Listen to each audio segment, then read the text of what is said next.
hari Senin sampai dengan hari Jumat itu adalah the best time of your life. Bayangkan setiap 30 menit di pukul 7.30 waktu Indonesia bagian Barat, teman-teman sekalian, rekan-rekan sekalian di sini bisa mendapatkan charge, sebuah energi, sebuah sharing yang mana bisa mengubahkan banyak sekali dari kehidupan kita semua. Bayangkan seandainya kehidupan kita itu bisa berubah karena setiap harinya ada yang namanya 1 degree change. Boleh nggak dibantu diketik? Perubahannya tuh cuma perlu 1 derajat perubahannya. Nggak perlu perubahan yang 30 derajat dalam sehari, meskipun itu tentunya akan baik sekali bagi yang bisa dan mampu melakukannya. Kalau bisa 75 derajat juga boleh. Tapi kita katakan bahwa seandainya perubahan itu adalah sesuatu yang sulit untuk dilakukan, what about bagaimana seandainya conference call 30 menit setiap pagi hari Senin sampai dengan hari Jumat itu adalah yang namanya 1 degree change. Perubahannya itu perlunya cuma 1 derajat setiap harinya. Oke, saya mengucapkan juga salam dulu terhadap yang dari Bandar Lampung, Mataram. Ini kayaknya kita semua ini konferensi benar-benar dihadiri dari hampir seluruh provinsi di Indonesia gitu ya. Oh, terima kasih sudah dibantu 1 degree change. Karena perubahan 1 derajat ini penting sekali dengan topik yang pada pagi hari ini akan saya bawakan. Nah, teman-teman sekalian, rekan-rekan sekalian yang saya sangat hormati, selama kurang lebih 20 tahun terakhir mengikuti begitu banyak seminar, begitu banyak ketemu dengan orang-orang yang hebat dan luar biasa, baik itu dalam segi keuangan, tapi juga baik itu dalam segi yang namanya personal power. Jadi memiliki kemampuannya bukan saja cuma bicara mengenai keuangan, tapi memiliki kemampuannya untuk bisa berdampak di dalam kehidupan orang lain, memberikan pengajaran, memberikan pendampingan, dan lain macam sebagainya. Dan tentunya apa yang saya alami, saya ini dulunya itu ya dari sebelum menikah saya tuh kurus sekali, oke? Sebelum menikah saya kurusnya luar biasa. Karena kenapa? Sempat sakit simptom radang pneumonia paru-paru waktu itu. Jadi selama pokoknya cukup lama gitu ya, waktu itu lagi berada di New Zealand pas musim dingin, kena tanda simptom radang paru-paru, namanya adalah wheezing cough, nggak bisa berhenti batuk, lagi rebahan tuh bisa batuk terus gitu ya, sehingga akhirnya kurus banget, sampai akhirnya waktu menikah itu dalam kondisi badan yang sangat kurus sekali. Nah, berbalik kemudian setelah badannya kembali sehat, akhirnya menjadi yang namanya sangat gemuk sekali. Jadi saya ini mencapai kurang lebih hampir berapa ya? Mungkin hampir 90 kilograman, saya lupa 93 atau 90 kilogram gitu. Dari tinggi yang sekitar 170 cm. Karena kenapa ya? Karena kesukaannya adalah makan nasi goreng, kue tiaw goreng, pokoknya segala sesuatu yang goreng-goreng gitu ya. Nah, yang bagi saya yang namanya 1 degree change, bagi saya yang namanya perubahan 1 derajat itu bukan dimulai dari perubahan yang tiba-tiba langsung seketika mengubahkan segala-galanya. Tapi 1 degree change, perubahan 1 derajat tersebut dimulai dengan berubahnya pengetahuan saya mengenai apa yang baik dan benar. Oke, nah pada saat pengetahuan itu berubah, bukan berarti seketika tindakannya berubah. Mengetahui apa yang benar bukan berarti bisa melakukan apa yang benar. Tapi apa yang saya lakukan adalah terus-menerus memperbaiki, meningkatkan, mempertajam, memperdalam, memperluas, memperlebar apa yang merupakan pengetahuan tersebut dengan membaca jurnal, dengan mengikuti dan mempelajari hal-hal yang baik yang mengenai yang berhubungan dengan penurunan berat badan, terutama mengenai makanan. Karena saya tahu bahwa olahraga itu sia-sia kalau misalnya tidak diikuti dengan pola makan yang baik. Jadi artinya saya tuh bisa olahraga mati-matian, tapi habis itu laparnya juga mati-matian gitu ya, kalau pola makannya nggak baik. Nah, tapi teman sekalian mengenai 1 degree change itu saya harapkan pada pagi hari ini saya itu bisa membawakan sesuatu yang mana membawa sebuah awareness. Awareness artinya sebuah pencerahan gitu ya, tiba cerah bahwa oh oke, karena banyak orang berpikir termasuk banyak kita di sini, problemnya adalah kita punya anak-anak juga gitu ya. Jangan sampai kita dan anak-anak kita berpikir bahwa hidup kita itu tergantung dari yang namanya nasib gitu ya. Nasib saya ya udah kayak gini, ya memang nggak bisa. Kalau belajar apa-apa sulit, lambat. Padahal udah terlalu tua atau masih terlalu muda atau udah nggak bisa begini, nggak bisa begitu. Beda dengan takdir gitu ya. Takdir diberikan Tuhan kepada kita, tapi nasib itu untuk kita ubahkan gitu ya. Oke, saya minta izin masang share-nya slide-nya terlebih dahulu. Ini coba ya. Nah, jadi kalau zaman dulu berbicara mengenai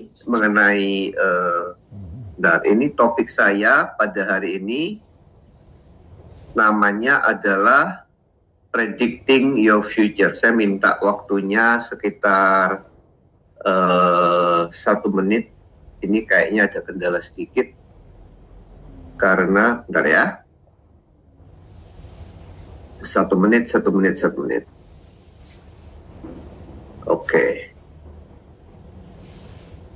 Oke, mungkin begini teman sekalian, sambil menunggu agar slide-nya ini bisa ditayangkan gitu ya. Saya kepengen nanya kepada teman-teman sekalian di sini. Siapa di sini yang percaya bahwa masa depannya itu bisa diperkirakan? Boleh nggak ditulis?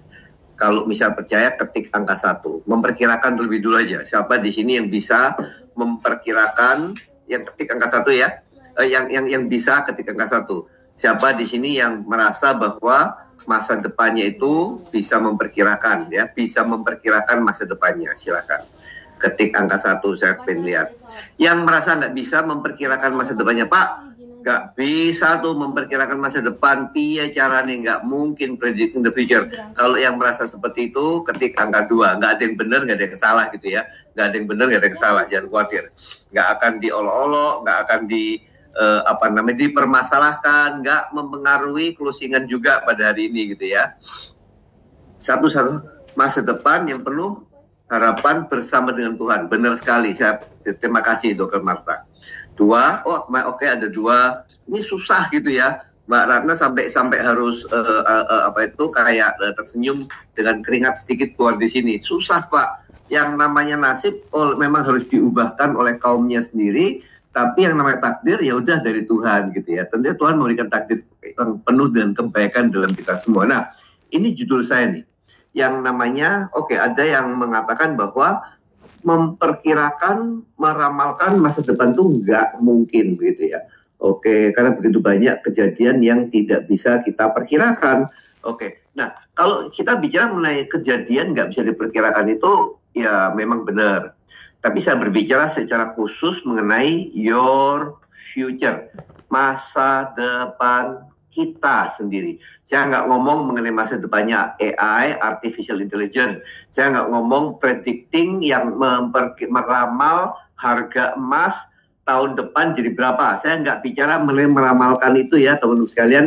Saya nggak berbicara mengenai meramal harganya Bitcoin akan naik jadi 2 miliar, 5 miliar, atau 15 miliar. Saya nggak bicara mengenai meramal harga Bitcoin. Saya nggak bicara mengenai meramal presiden sesudah Pak Prabowo, apakah akan Pak Prabowo lagi di term yang berikutnya atau enggak. Saya nggak bicara mengenai predicting, meramal yang itu.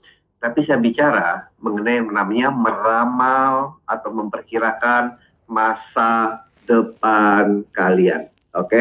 Penting sekali. Nah, ini penting sekali teman sekalian. Karena begini, yang namanya predicting the future, yang namanya masa depan itu, masa depan kita, ini bukan mengenai masa depan yang kayak tahu bahwa kondisi ekonomi politik seperti apa, bukan seperti itu ya. Bukan mengenai harga emas, harga beras, nggak ada hubungannya. Bukan mengenai masa depan harga beras gitu ya. Tapi our future, masa depannya seorang Kak Ratna, Kak Ratu, Kak Lili, itu benar sekali ada di sini Kak Abraham yang nulis 1 dan 2 itu juga nggak salah juga. Yang nulis 1 nggak salah, yang nulis 2 nggak salah, pokoknya gitu ya. Tapi mari kita pelajari yang ini, bahwa masa depan kita itu bukannya sesuatu yang mana kita biarin aja terus menunggu agar semoga masa depan kita itu akan terjadi. Tapi masa depan kita, masa depan Anda dan saya adalah sesuatu yang kita usahakan agar bisa terjadi. Nah, ini sebuah yang namanya paradigma shifting gitu ya. Perubahan paradigma bahwa kalau saya adalah orang yang menunggu agar masa depan saya itu terjadi, artinya saya tidak mengambil tanggung jawab penuh terhadap apa yang saya harus lakukan hari ini. Nah, saya kasih contoh terlebih dahulu. Kalau misalnya hari ini berat badan saya adalah 99 kg, misalnya berat badan saya adalah 99 kg. Terus misalnya perut saya tuh lingkar sentimeter dari perut saya adalah 120 cm gitu ya. Misalnya teman sekalian, tapi saya nggak seperti itu. Perut saya ini ada kotaknya teman-teman sekalian ya. Gitu ya, jangan khawatir. Perut saya ini ada kotaknya. Kotaknya berapa? Ada 4,5 kotaknya, hampir 6 gitu ya. Gitu. Nah, teman sekalian, anggaplah saya ini lingkar perutnya 120 cm alias BS itu buncit sekali gitu ya. Dan berat badan saya adalah 99 kg.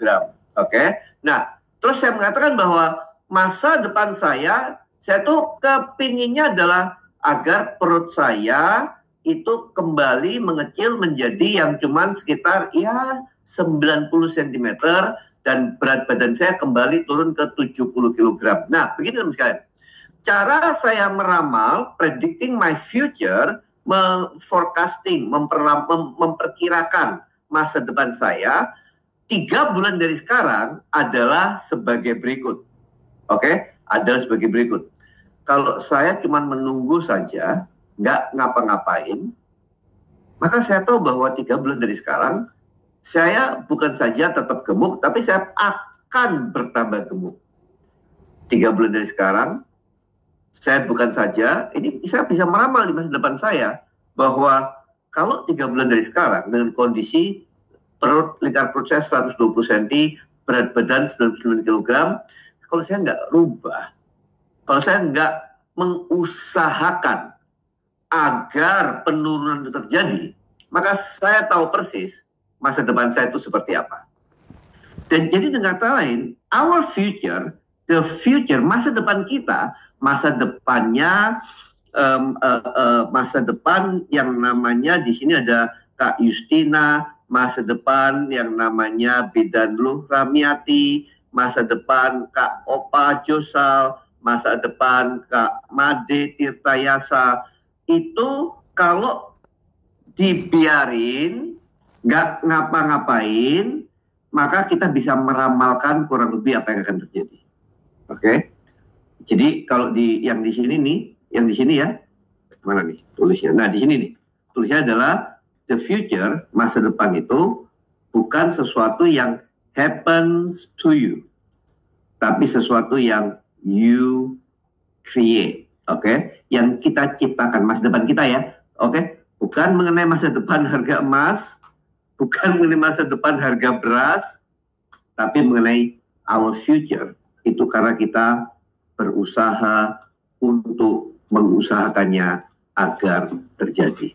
Oke? Nah, dengan kata lain teman-teman sekalian, kita itu harus tahu bahwa masa depan kita akan menjadi seperti apa kalau ada satu kejadian yang namanya kejadian itu adalah membuat sebuah keputusan. Decide. Bahasa kerennya gitu ya. Bahasa kerennya adalah decide atau decision. Karena decide itu kalau katanya nih dalam bahasa Latinnya artinya putus. Putus itu artinya nggak kiwir-kiwir. Kalau misalnya kita memutus sesuatu terus masih kiwir-kiwir, itu namanya belum putus. Jadi bahasa Latinnya decision atau decide artinya adalah mengambil sebuah keputusan. Oke? Kalau nggak putus, artinya kiwir-kiwir, artinya belum mengambil sebuah keputusan. Itu namanya cuma motong. Motongnya nggak sampai putus gitu ya. Belum all out. Benar sekali Mas Irmas. Jadi perlu memahami bahwa dahsyatnya sebuah keputusan itu mengubahkan masa depan kita. nggak mengubahkan harga emas, nggak mengubahkan harga Bitcoin, tapi mengubahkan masa depan kita.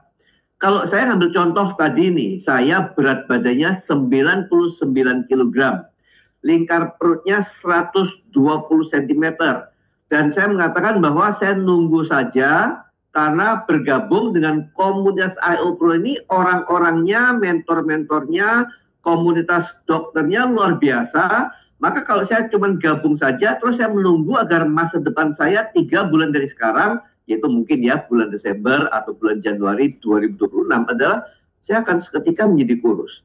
Jawabannya adalah omong kosong, tai kebo gitu ya. OMTB itu namanya. OMTB adalah omong kosong. Oh nggak salah, OKTB gitu ya. Omong kosong, tai kebo. Karena kenapa? Itu artinya nggak bakalan kejadian. Itu artinya bukan ngambil keputusan. Itu artinya sudah predicting, meramalkan masa depannya, yang mana kita tahu persis bahwa orang-orang yang tidak mengambil keputusan, melanjutkan perjalanan status kehidupannya yang hari ini, yang sudah dihidupi selama 1 tahun terakhir, 2 tahun terakhir, 5 tahun terakhir, orang-orang yang tidak mengambil sebuah keputusan akan melanjutkan status kehidupannya 1 tahun ke depan, 2 tahun ke depan, 5 tahun ke depan. Okto, bukan okto. Kalau okto itu omong kosong, kayak apa ya? Maaf, saya minta maaf, izin pakai kata-kata yang agak vulgar gitu ya. Biar apa? Biar kaget gitu ya. Mengetahui bahwa iya ya 5 tahun terakhir saya ini gemuk, gendut gitu ya, buncit. Terus saya nggak ngambil keputusan. Maka 5 tahun ke depan ya makin gemuk, makin buncit. Kurang lebih gitu ya. Seperti itu. Atau misalnya 5 tahun terakhir kehidupan keuangan saya kayak gitu aja. Saya nggak ngambil keputusan, tapi berharap semoga nasib berubah. Ramalannya kelihatan kok. Ramalannya masa depannya kelihatan by the power of your decision. Oke? Nah, saya percaya memang positive thinking bisa membantu kita, tapi positive thinking itu beda dengan yang namanya action. Loh, gitu ya. Jadi artinya gini, saya bisa positive thinking, tapi kalau nggak ngambil keputusan untuk mengambil tindakan, maka sulit untuk bisa mengubahkan masa depan yang kita inginkan. Oka, take, omong kosong. Oke. Ya, itu harus ada action, benar sekali. Ya, seperti itu. Nah, jadi perlu diketahui bahwa yang namanya decision itu kekuatannya dahsyatnya luar biasa. Mengetahui bahwa takdir Tuhan tentukan, nasib bisa kita ubah, positive thinking diperlukan. Tapi kalau hari ini, tanggal 27 Oktober, rekan-rekan sekalian di sini lupa untuk mengambil sebuah keputusan penuh. Bahwa sebuah masa depan yang diinginkan itu bisa berubah dengan ngambil keputusan. Keputusan, ingat ya, habis diputusi, terus dilurusin setiap hari. Kayak misalnya orang-orang yang saya pelajari mengatakan menetapkan sebuah goal, menetapkan sebuah tujuan, terus diurusinya setiap hari gitu ya. Karena kenapa? Karena sekarang kadang-kadang keputusan yang kita sudah ambil itu tetap membuat kita itu nggak bisa secara konsisten penuh melakukannya. Oke? Nah, ini penting sekali. Berikutnya. Nah, jadi Tahiyati bukan tai kucing. Oh iya, benar lagi. Kalau Tahiyati karena mungkin sudah cukup lama mendengarkan saya training gitu ya. Dulu kalau saya waktu kecil, waktu saya masih kecil. Dulu waktu problemnya masih kecil, kenalnya masih baru-baru, ngomongnya OK, TK gitu ya, bener ya? Yaitu omong kosong tai kucing. Sekarang gede loh, omong kosong tai kebo gitu ya. Gede karena kenapa? Karena teman-teman sekalian, kita ini memasuki sebuah perubahan dunia yang mana mengerikan sekali perubahan dunia kita ini. Dunia sedang berubah sedemikian cepatnya, dan kitanya ini masih lenggang kangkung, nggak mau berubah, nggak mau ngambil keputusan. Jadi gini loh, jadi saya ini takutnya adalah pada saat bukan nggak semua orang ya, pada saat dunia sedang berubah, menggunakan yang namanya teknologi blockchain, artificial intelligence, dengan namanya genomic editing dan lain macam sebagainya, kitanya masih di sini-sini aja gitu ya. Jadi keputusan yang kita perlu ambil adalah keputusan yang tentunya pribadi sifatnya untuk setiap dari rekan-rekan sekalian yang ada di sini. Seperti itu. Nah, jadi teman sekalian, 3 langkah untuk mengubahkan masa depan. Dicatat, terus dipahami gitu ya. Nanti saya kasih, kalau mau materinya, cari, saya kasih kata kuncinya, bisa cari di internet gampang banget. Jadi namanya adalah RPM. Saya katakan yang R dulu ya, result. Jadi jelas mengenai hasil yang ingin dicapai. Contohnya, saya misalnya berat badan 99 kg, lingkar perutnya 120 cm. Hasil apa yang saya inginkan itu saya harus jelas. Bukan mengenai lingkar perutnya turun, bukan mengenai berat badannya turun. Tapi saya harus memiliki sebuah clarity, clear banget, jelas banget bahwa kalau saya turun, apa itu artinya bagi saya. Oke? Artinya saya itu kalau jalan lebih enak, dengkulnya nggak sakit, nggak harus makan obat-obatan terus, dan lain sebagainya. Demikian juga kalau misalnya kalian memiliki kejelasan mengenai penghasilan yang rekan-rekan sekalian inginkan. Masa depan seperti apa yang kalian inginkan gitu ya. Kalau masa depannya adalah Pak, ya dapat tambahan penghasilan yang 1-2 juta per bulan, itu udah cukup, dan itu udah something yang clear, maka ya tentunya nggak apa-apa juga gitu ya.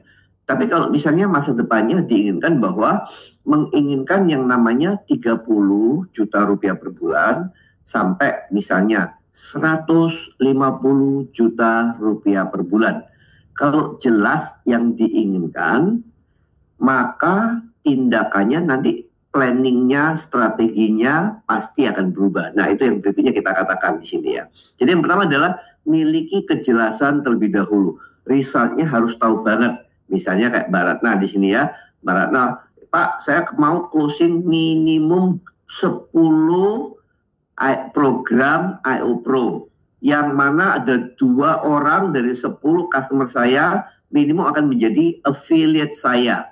1 dari 2 affiliate tersebut minimum mau mengejar menjadi BR, kurang lebih kayak gitu ya, menjadi affiliate pro. Misalnya ini jelas mengenai hasil yang ingin dicapai. Nah, tapi yang kedua adalah bicara mengenai jelas why-nya.